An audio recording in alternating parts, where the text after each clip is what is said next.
The Beast in the Cave. The horrible conclusion which had been gradually obtruding itself upon my confused and reluctant mind was now an awful certainty. I was lost, completely, hopelessly lost in the vast and labyrinthine recesses of the Mammoth Cave. Turn as I might, in no direction could my straining vision seize on any object capable of serving as a guidepost to set me on the outward path.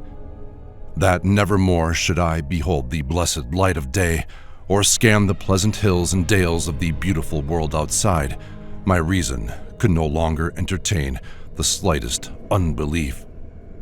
Hope had departed, yet indoctrinated as I was by a life of philosophical study, I derived no small measure of satisfaction from my unimpassioned demeanor. For although I had frequently read of the wild frenzies into which were thrown the victims of similar situations, I experienced none of these, but stood quiet as soon as I clearly realized the loss of my bearings.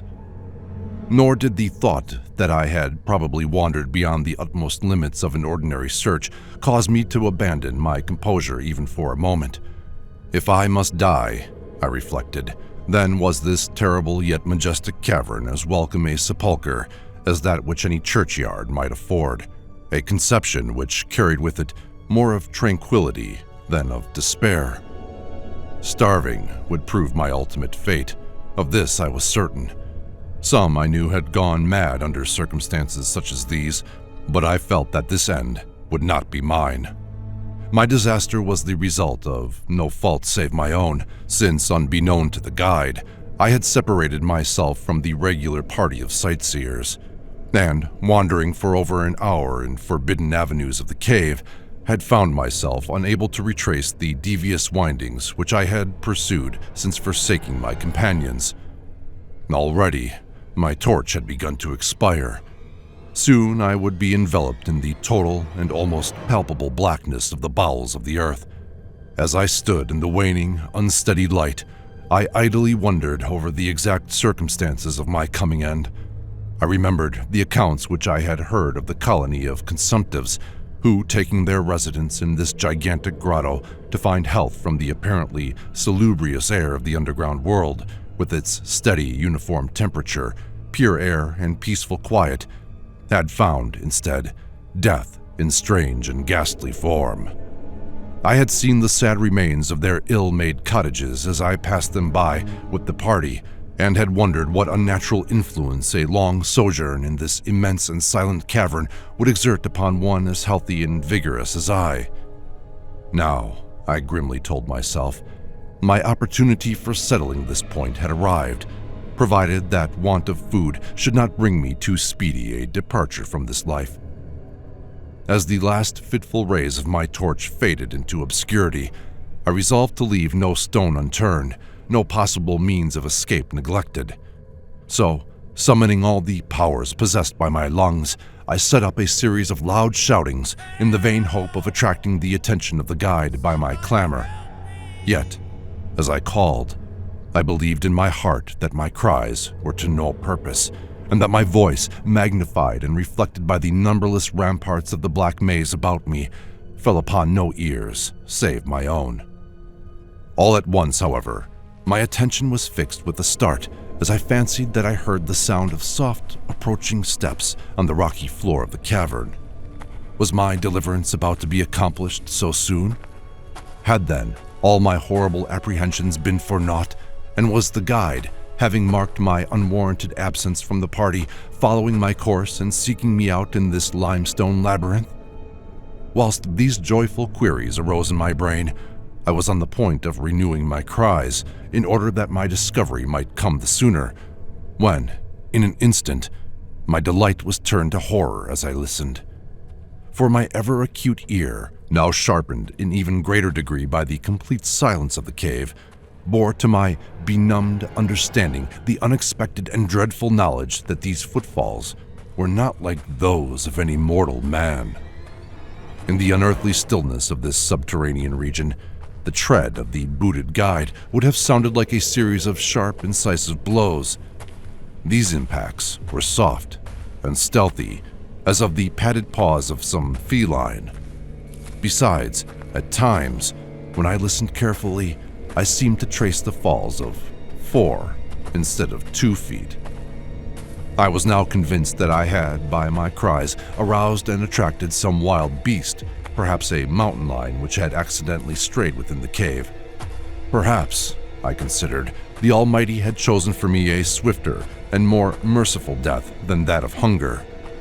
Yet the instinct of self-preservation, never wholly dormant, was stirred in my breast, and though escape from the oncoming peril might but spare me for a sterner and more lingering end, I determined, nevertheless, to part with my life at as high a price as I could command.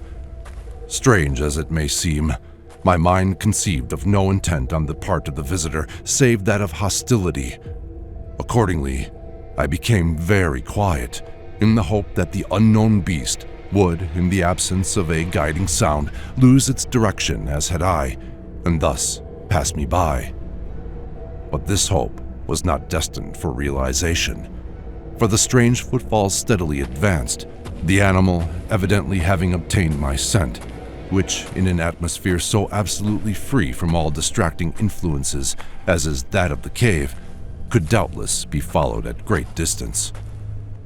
Seeing, therefore, that I must be armed for defense against an uncanny and unseen attack in the dark, I grouped about me the largest of the fragments of rock, which were strewn upon all parts of the floor of the cavern in the vicinity, and, grasping one in each hand for immediate use, awaited with resignation the inevitable result.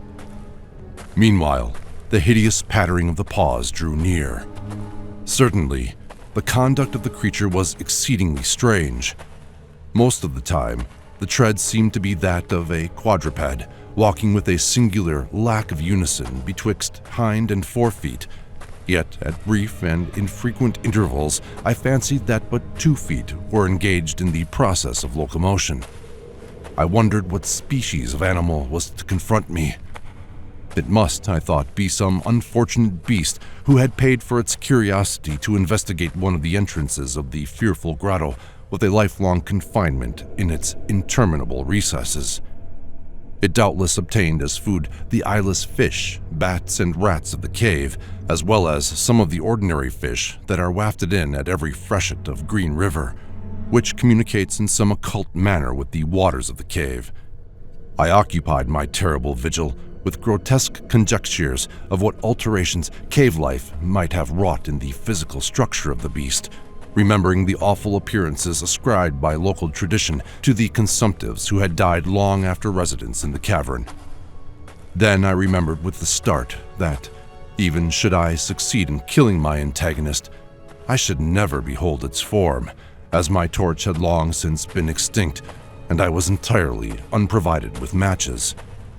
The tension on my brain now became frightful.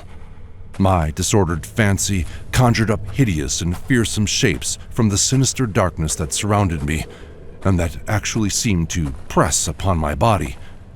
Nearer, nearer, the dreadful footfalls approached. It seemed that I must give vent to a piercing scream, yet had I been sufficiently irresolute to attempt such a thing, my voice could scarce have responded. I was petrified, rooted to the spot. I doubted if my right arm would allow me to hurl its missile at the oncoming thing when the crucial moment should arrive. Now, the steady pat, pat of the steps was close at hand. Now, very close. I could hear the labored breathing of the animal, and terror-struck as I was, I realized that it must have come from a considerable distance and was correspondingly fatigued. Suddenly, the spell broke. My right hand, guided by my ever-trustworthy sense of hearing, threw with full force the sharp-angled bit of limestone which it contained toward that point in the darkness from which emanated the breathing and pattering, and, wonderful to relate, it nearly reached its goal, for I heard the thing jump, landing at a distance away where it seemed to pause.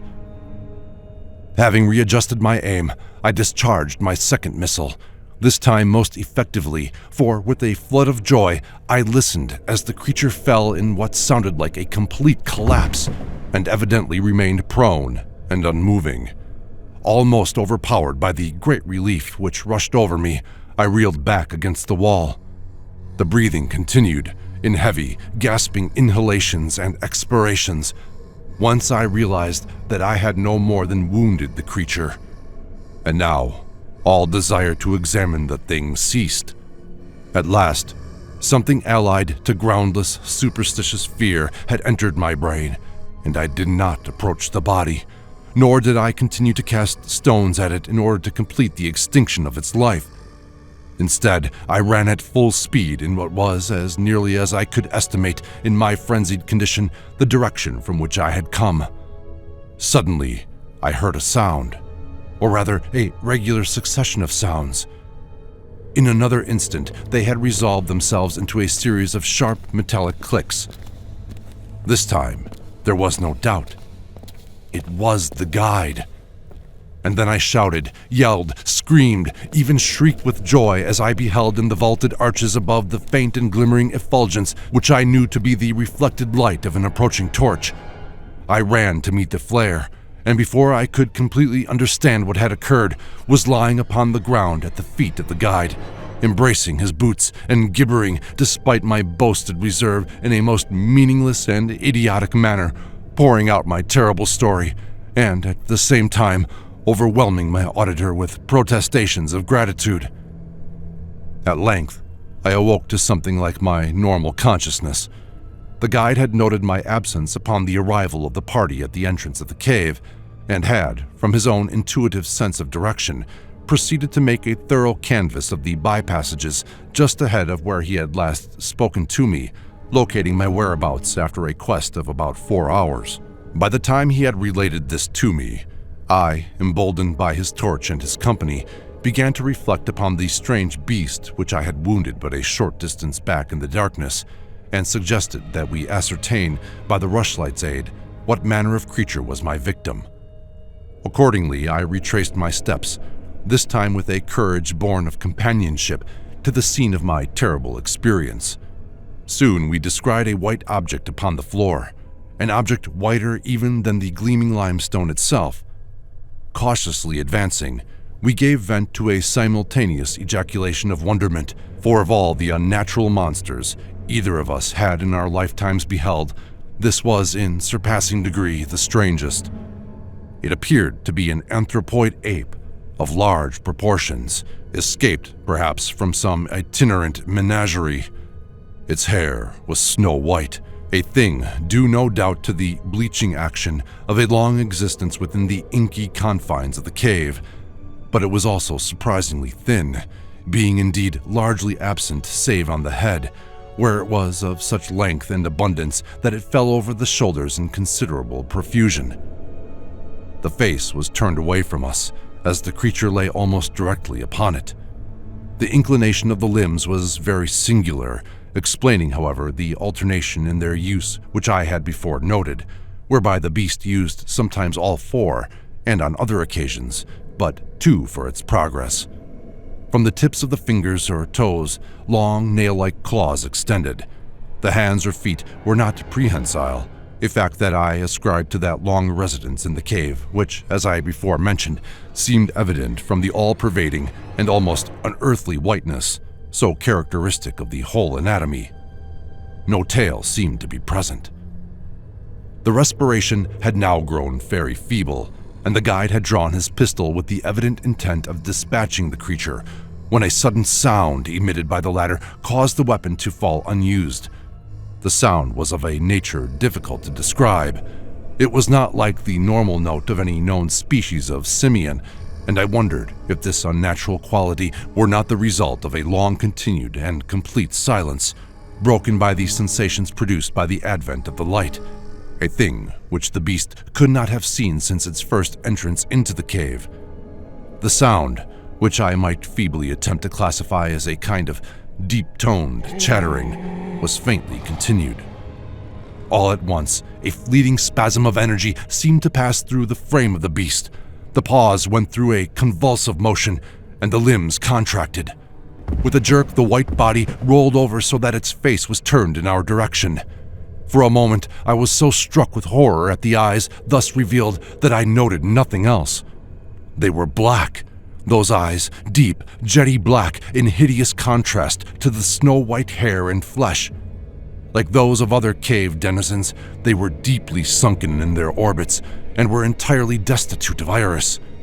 As I looked more closely, I saw that they were set in a face less prognathous than that of the average ape, and infinitely more hairy. The nose was quite distinct. As we gazed upon the uncanny sight presented to our vision, the thick lips opened and several sounds issued from them, after which the thing relaxed in death. The guide clutched my coat sleeve and trembled so violently that the light shook fitfully, casting weird, moving shadows on the walls about us. I made no motion, but stood rigidly still, my horrified eyes fixed upon the floor ahead.